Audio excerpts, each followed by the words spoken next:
Good evening and welcome to Flip TV News. My name is Victor Ojo Ajayi. First, the headlines.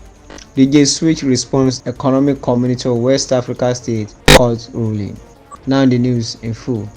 Activist Disc Joker Switch has revealed that the federal government has been found guilty of violating human rights during the End SARS protest in 2020. According to the activist, the federal government has been found guilty by the Community Court of Justice of the Economic Community of West African State. The Nigerian government's actions, particularly its brutal and excessive use of force at the Lekki toll gate in Lagos, were denounced by the court in its scathing verdict on Wednesday.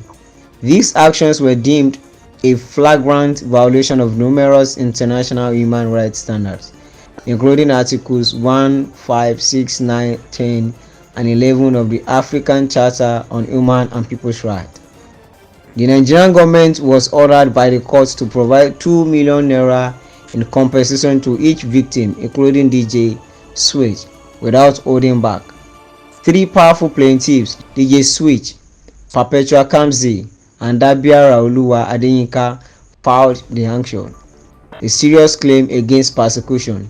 DJ Switch welcomed the ruling on her X platform on Thursday, calling the day it was rendered one of the best days of my life since the horrific event and expressing her immense happiness.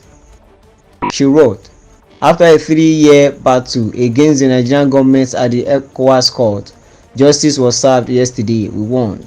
Just like many of you, I have little to a faith in any branch of service in Nigeria, but the Economic Community of West African State Court is the highest court on the continent, and while many find humor and makes jokes about its chairman being the illegal president of Nigeria, Bola Tinubu, we forged on, hoping still and trusting that the facts and evidence we had and presented to the court will be irrefutable.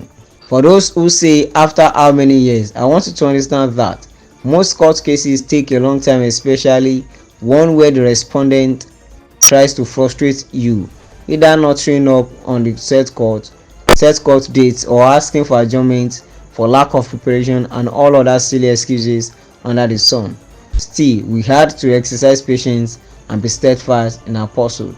I cannot express the emotional trauma we have all been through, all the life changes we have had to make, but thankfully, with professional help, we have been able to walk through it, and this verdict certainly made a positive impact."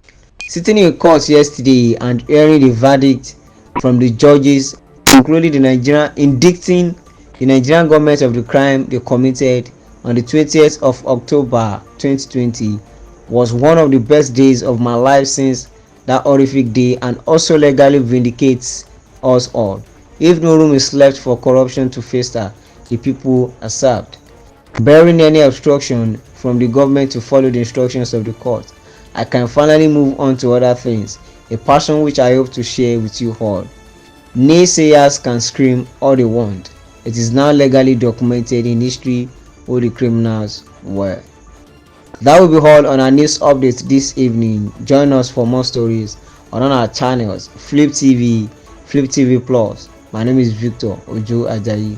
Good evening.